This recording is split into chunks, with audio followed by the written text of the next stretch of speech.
now tuned into the greatest. The Run with Manny Wilson podcast. The Run with Manny Wilson podcast. The best sports podcast there is. Yes, sir. What's up, everybody? Welcome back to The Run with me, Manny Wilson. All the way from Detroit to Chicago to your speakers and headphones. I appreciate you tuning in to the first interactive sports podcast, a community that makes sure your voice is heard. So if you're something you agree with, you disagree with, you like or you dislike, go ahead, shoot me a call, 219-413-9405, and we will play your take back on our next episode. And shout out to SeatGeek for sponsoring this episode. Get $20 off your first ticket purchase when you use the promo code TheRunPodcast. This code can only be applied to first-time users on the mobile app or website. So go ahead, create you an account really quick. Go to one of these Pistons games that's coming up all next season, or the baseball games, the Cubs, check them out. Or even, since we're going all the way out to LA today, go to a Dodgers game. I'm here with the editor of the LakersNation, columnist for Sporting Tribune, the Cold Wire, and host of Jello Jiggling, a podcast that covers all things Lakers, Ryan Ward. What's going on, man? I'm glad to have you on the show today. Yeah, I'm glad to be here, man. Glad to be here. Crazy week. Crazy week. I know it's probably insane. So of course I appreciate you joining in, especially with all the draft stuff going on and, just having to cover everything with the Lakers and all the craziness going on. New coach, a lot of moves for the Lakers. So I'm just cut straight to it because I don't want to hold you up much longer than I have to. Some crazy stuff, starting with the J.J. Redick hire, man. I had faith in J.J. Redick. I kind of have faith in him because he was a solid player, very consistent dude as a player. And in coaching, obviously, you're going to need some consistency and stuff. But it was just wild to me that the Lakers went with J.J. Redick instead of pursuing some head coach who was like a vet, because we know they tried Dan Hurley. They even had interest in Jay Wright at one point, but they went with a guy with no coaching experience. So I want to hear your initial thoughts on that, since, that's very near and dear to you as your team's new head coach. What do you think about that? I think it's crazy. I think it's absolutely nuts. I think it reeks of desperation and not having, kind of a clear, goal or plan. It's just, LeBron likes this guy. Okay, bring him in. Oh, he coached fourth graders? Oh, that's good. That's cool. He's got a podcast? All right. Sounds good. It's so crazy, man, because I always say, I'm like, it's not about what you can do all the time. It's not about how good you are, but sometimes it's just about who you know. And this right here is just proof that, oh my gosh, this guy is close to LeBron. So they say, you know what, go ahead, come coach with us. Well, you must be the king of BSing. You know what I mean? He must he's supposed to be a smooth talker. He gotta totally, be. Because I don't know how the hell this happened. I mean, the Raptors didn't even hire him last year. That tells you something. They're in a complete rebuild, and they're like, yeah, no, we're good. But the Lakers, 17 banners, LeBron James, Anthony Davis, and they're like, oh, let's bring in a first timer after we just fired a guy because he couldn't get past the first round. Just make it make sense. I feel like I'm in a bizarro universe. Like everything's just turned upside down. Maybe I died at the end of the last season or something, and this is my nightmare.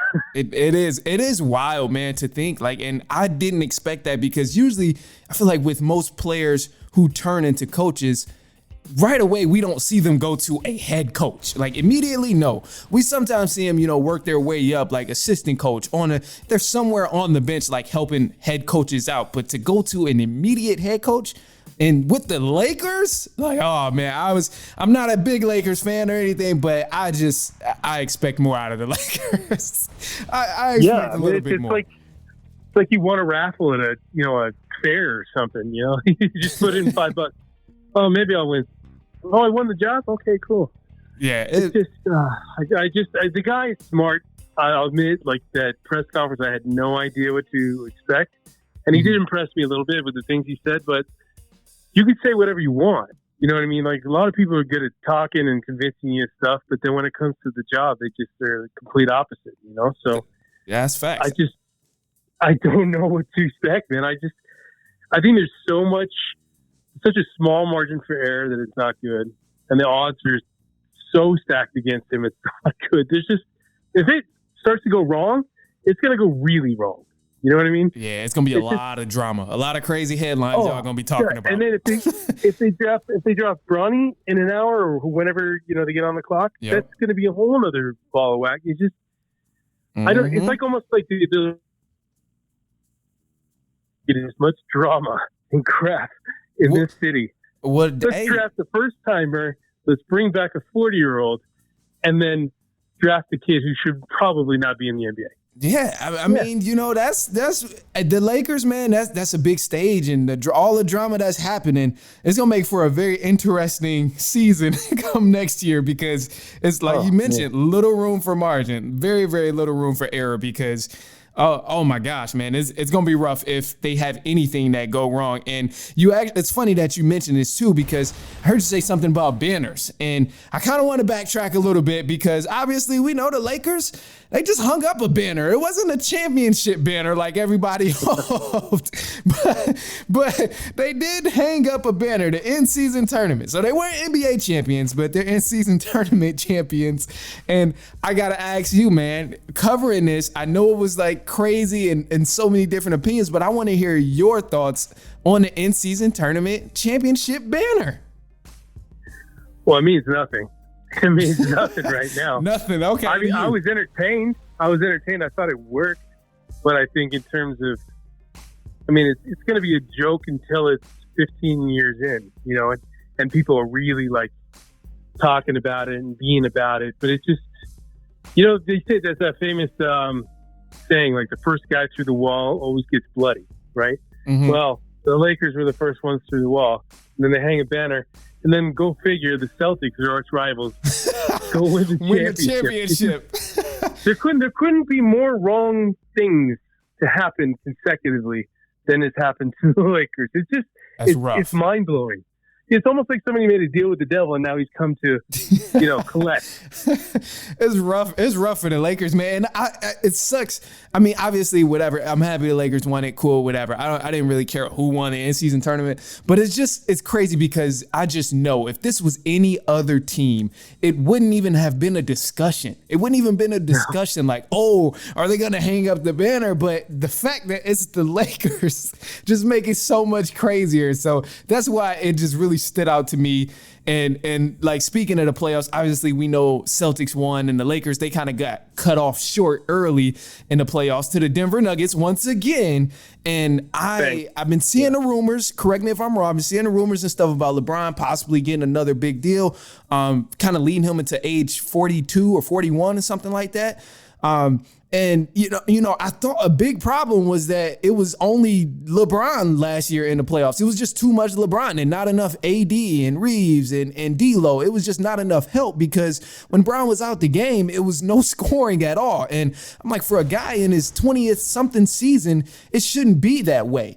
And I'm just curious for you, have you seen anything that was different from what I noticed about LeBron? Was it a different problem? Maybe something that changed along the course of the season that didn't really click in the playoffs? Was it anything that was different? No. It's been the same thing for the last 3 years. Mm. Like, I think ever since they won the title in the bubble, it's been exactly the same thing over and over again. Like, this all started when they broke up that championship roster. That roster was perfect. Man, with Rondo. Right? It was good. They just had the blueprint for a team that could have been successful for years, or at least maybe 2 or 3 years, right? Absolutely. And then they just go, oh, let's just blow it up. Like, what?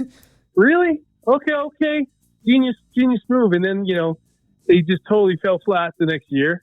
And then injuries just started to take over. Crazy. And that's been the narrative for 3 straight years. Like, oh, if we only just got whole, or if we got healthy. It's like, dude, every team in the league is dealing with injuries. You're not the only one. That's fact. So it's like, it's just leaning on excuses, and it's just crazy to me that they're just going to do the same thing again. They're like, oh, let's run it back for 3 more years with LeBron for $160 million or whatever it is. Crazy. And then we'll bring on his kid. We'll make him feel even more comfortable. The Bronny James. I'm guessing you're not all in on the Bronny James picking him up. You're not all into that, even though it's a good storyline. Guessing you're not in on it. Hell no, it makes no sense. I agree. It is loco, man. It's like and they just drafted a guard. I think he's a guard. Dalton. Was Dalton what? Connect, right? Yeah, That's Connect. Yeah, the shooter, and he might be a help. Oh yeah, I mean that was a good move. That's the first good move I've seen in quite some time. In a minute, huh? You know? Yeah, and that might have been a mistake.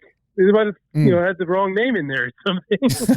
But I don't know, man. It's laughable at this point. And you know what? I've been covering this team for over a decade, and I've never on the team and the team's best player like this before ever. Like even the dark days of Kobe, he was basically limping to the finish line. They never turned on him. The only crap I saw at that time was like, oh, why did they give him the 2 year thing, right?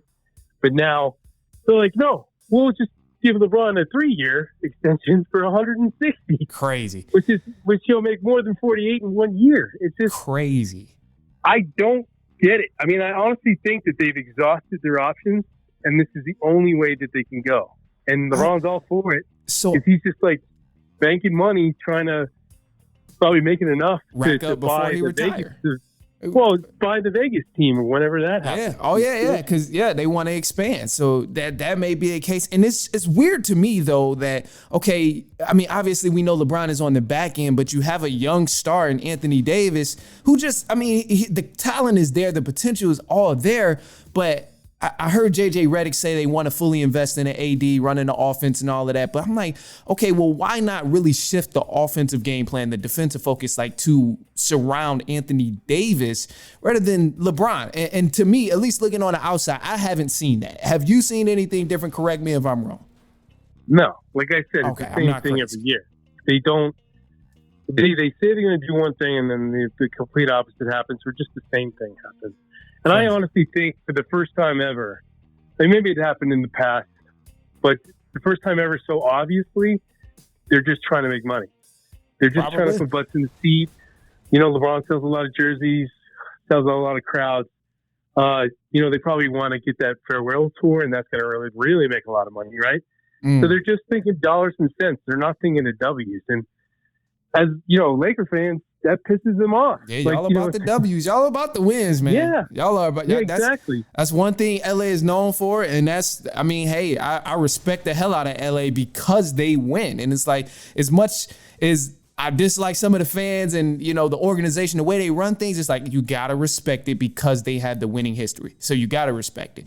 But look, Ryan, I know you gotta get out of here soon. So I'm gonna just ask you 3 more things, man. I just need you to finish the sentence. Some of these are set up. I'm gonna be honest right now, but I need you to just finish the sentence before we wrap up and cut to this JJ Redick clip. So finish my sentence here. The Los Angeles Lakers will win their next NBA championship by never. Never. No, I'm just kidding. I was about to say, damn, never. I would say a decade, dude. I would say 10 years. 10 years. Okay, what, 2024, so 2034. So what I'm hearing is the Pistons are going to be playing the Lakers in the finals. I'm a Pistons guy.